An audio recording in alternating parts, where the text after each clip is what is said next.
2024 లేదా 25లో డిగ్రీ లేదా బీటెక్ చదివారా? సాఫ్ట్‌వేర్ జాబ్ కోసం ఎదురు చూస్తున్నారా? అయితే కోడ్‌జ్ఞాన్ 100 డేస్ కోర్సులో చేరండి. జాబ్ సాధించండి.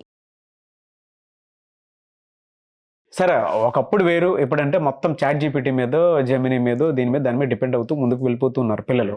కానీ 2026లో మాత్రం ఈ ఫార్మాట్ కొద్దిగా మారేటువంటి అవకాశం ఉంటుంది. అండ్ రియలిస్టిక్ వరల్డ్‌లోనే ఎక్కువగా స్టూడెంట్‌ని చూసేటువంటి అవకాశం ఉంటుంది తప్ప వీటికి ఎక్కడా కూడా ఇంపార్టెన్స్ ఇవ్వకపోవచ్చు అనేటువంటిది తెలుస్తుంది. ఏ విధంగా ఉండే అవకాశం ఉంటుంది? రెజ్యూమే ఏ విధంగా ప్రిపేర్ చేసుకోవాలి 2026లో? సో మనం 2026లో రెజ్యూమ్ గురించి మాట్లాడుకుంటున్నాం కాబట్టి రెజ్యూమ్ డ్రాస్టిక్ చేంజెస్ లో మనం ఎప్పటికప్పుడు అప్డేట్ చేస్తూ ఉండాలండి. ఎందుకు అంటే టెక్నాలజీ చేంజ్ అవుతుంది, ట్రెండ్ చేంజ్ అవుతుంది. ఇదివరకు మనకి స్కిల్ సెట్ లో మనకి ఏ లాంగ్వేజ్ వస్తే ఆ లాంగ్వేజ్ మెన్షన్ చేస్తూ వెళ్ళిపోయేవాళ్ళం, పైథాన్ అని, జావా అని ఇట్లాగా. సో ఇప్పుడు కంపెనీస్ మీకు ఏ లాంగ్వేజ్ వచ్చు అన్నది ఓకే, కానీ దాన్ని యూజ్ చేసుకొని మీరు ఏం సాల్వ్ చేశారు అన్నది చెక్ చేస్తుంది. ఏ టైప్ ఆఫ్ అప్లికేషన్స్ బిల్డ్ చేశారు, అప్లికేషన్స్ లో ఎక్కడ ఇన్వాల్వ్ అయ్యారు అన్నవి క్లియర్ గా రాయాలన్నమాట. అంటే జనరల్ గా అందరూ పైథాన్ యూజ్ చేసాము, ఒక ప్రాజెక్ట్ బిల్డ్ చేసాము అని చెప్పి రాస్తారు. అలా కాకుండా ప్రాజెక్ట్ లోపల మా టీంకి నేను ఈ మాడ్యూల్ బిల్డ్ చేశాను, ఈ మాడ్యూల్ బిల్డ్ చేయటం వల్ల ఇన్ని మ్యాన్ అవర్స్ తగ్గినాయి అన్నది మెన్షన్ చేయాలి. సో అలా చేసినప్పుడు ఈజీ అవుతుంది. అండ్ ఇప్పుడు చాలా కొత్త టూల్స్ వచ్చేస్తున్నాయి, ఏ బేస్డ్ టూల్స్ అన్ని. ఆబ్వియస్ గా మన రెజ్యూమ్ కూడా ఏ లెవెల్లో ఉండాలి, సో ఏఐకి అప్డేటెడ్ అయ్యి ఉండాలి. అలా ఉండాలి అన్నప్పుడు కొత్త టూల్ ని ఇమీడియట్ గా నేర్చుకొని మీరు చేసే ప్రాజెక్ట్ లో ఎలా యూజ్ చేసాం ఆ టూల్ యూజ్ చేయటం వల్ల మీ వర్క్ ఎంత ఈజీ అయింది అన్నది చూపించాలి. థర్డ్ థింగ్, ఇండివిజువల్ ప్లేయర్ కన్నా కూడా టీమ్ ప్లేయర్ ఇంపార్టెంట్ అనమాట. సో నేను ఒక్కడనే ప్రాజెక్ట్ చేశాను అనే కన్నా కూడా టీంతో కలిసి ప్రాజెక్ట్ చేశాము. సో టీం పలానా చోట ప్రాబ్లం వచ్చి స్టక్ అయితే నేను హెల్ప్ చేయగలిగాను నాకున్న స్కిల్తో. సో అది చేయటం వల్ల ఎంత ఫాస్ట్గా అయింది అన్నది కూడా మెన్షన్ చేయాలి. ఇలాగా ప్రతిదానికి చాలా క్విక్గా, అంటే రెజ్యూమ్ చూస్తే అరే తిను క్విక్ లెర్నర్ అన్న ఒపీనియన్ తీసుకురావాలి.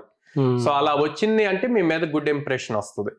నెక్స్ట్ థింగ్, పైథాన్, జావా లేకపోతే వాటి రిలేటెడ్ ఫ్రేమ్ వర్క్స్ మెన్షన్ చేస్తున్నప్పుడు అందరూ నార్మల్గా వాటి నేమ్స్ మెన్షన్ చేస్తారు. సో అలా కాకుండా ఏ వర్షన్ ఆఫ్ ఫ్రేమ్ వర్క్స్ నేర్చుకున్నారు, యూజ్ చేస్తున్నారు అన్నది మెన్షన్ చేయాలి. అంటే పైథాన్ ఉంది అనుకోండి, పైథాన్లో పైథాన్ 3 ఉంటుంది, పైథాన్ 4 ఉంటుంది. సో 3లో కూడా మళ్ళీ వర్షన్ నెంబర్స్ ఉంటాయి, పైథాన్ 3.11, 3.9, 3.8 ఇట్లాగా. సో అవి మెన్షన్ చేయాలి. అట్లాగే ఫ్రేమ్ వర్క్స్ తీసుకున్నప్పుడు ఫ్లాస్క్ 1.3, 1.8 ఇట్లాగా ఉంటాయి అనమాట. అలా ఫ్రేమ్ వర్క్స్ తో పాటు వాటి వర్షన్ నెంబర్స్ కూడా మెన్షన్ చేస్తే కంపల్సరీగా ఎవరైతే మీ ఇంటర్వ్యూ చేస్తున్నారో వాళ్ళకి ఒక ఐడియా ఉంటుంది. ఓకే, నార్మల్ గా మెన్షన్ చేయలేదు, ఏదో ర్యాండమ్ గా నేమ్స్ మెన్షన్ చేయలేదు, కొంత వర్క్ చేశాడు వీటి మీద ఆల్రెడీ అన్న మీ మీద ఇంప్రెషన్ క్రియేట్ అవుతుంది. ఓకే, ఆ రెజ్యూమే చూసేటప్పుడు కొంత స్క్రీనింగ్ చేసినప్పుడు తెలుస్తుంది. అవును. మీరు ఇందాక ఒక మాట అన్నారు సార్, అంటే ప్రీవియస్ వీడియోలో కూడా మీరు నేను చేసినటువంటి వీడియోలో ఇంకొక మాట కూడా అంటే జరిగింది. అంటే ఏఐని కనుక ఆ టూల్ని కనుక యూజ్ చేసి రెజ్యూమే తయారు చేస్తే దొరికిపోతారని చెప్పేసి కూడా మనం మాట్లాడుకోవడం జరిగింది. బట్ ఇందాక ఇంకొక వెర్షన్ ఏదో చెప్పారు, అంటే ఎట్లా ఏఐ కనెక్టివిటీ తోటి కలిపి ఎలా తీసుకెళ్ళాలి మరి దాన్ని? సో నేను ప్రీవియస్ చెప్పింది ఏంటి, ఏటీఎస్ స్కోర్ అని చెప్పి ఉంటుంది రెజ్యూమ్ కి. సో నెక్స్ట్ అదే చెప్పబోతున్నాను, మీరు ఈ లోపు అడిగారు. ఏటీఎస్ స్కోర్ అని ఉంటుంది. ఆ ఏటీఎస్ స్కోర్ ఎప్పుడు 80 అబోవ్ ఉంటే గనక మీ రెజ్యూమ్ షార్ట్ లిస్ట్ అవుతుంది నెక్స్ట్ రౌండ్ కి. ఓకే, సో ఆ ఏటీఎస్ స్కోర్ ఎప్పుడు వస్తుంది, వాళ్ళు కంపెనీ వాళ్ళు ఇచ్చిన జాబ్ డిస్క్రిప్షన్ ఉన్న స్కిల్ మీ రెజ్యూమ్ లో కూడా అదే స్కిల్ ఉంటే అప్పుడు ఆ స్కిల్ సెట్స్ మ్యాచ్ అయ్యి మీకు ఆ స్కోర్ వస్తుంది.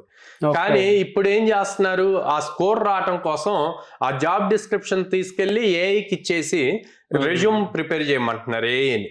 సో ఏఐ ప్రిపేర్ చేసిన రెజ్యూమ్ అప్లోడ్ చేస్తే ఏటీఎస్ స్కోర్ అబోవ్ 95% ఉంటుంది. ఓకే, ఎందుకు 95% అబోవ్ ఉంటుంది అంటే పైథాన్ స్కిల్ సెట్ అడిగారు అనుకోండి, పైథాన్కి కనెక్ట్ అయ్యి ఉన్న ఎవ్రీ చిన్నది, డేటాబేస్ కానీ ఎక్సెల్ కానీ ఇట్లాంటి అన్ని ఇంటర్నల్ కనెక్ట్ అయ్యి ఉన్న వాటిని కూడా ఏ ద్వారా క్రియేట్ చేసిన రెజ్యూమ్లో అవి మెన్షన్ అయ్యి ఉంటాయి అన్నమాట.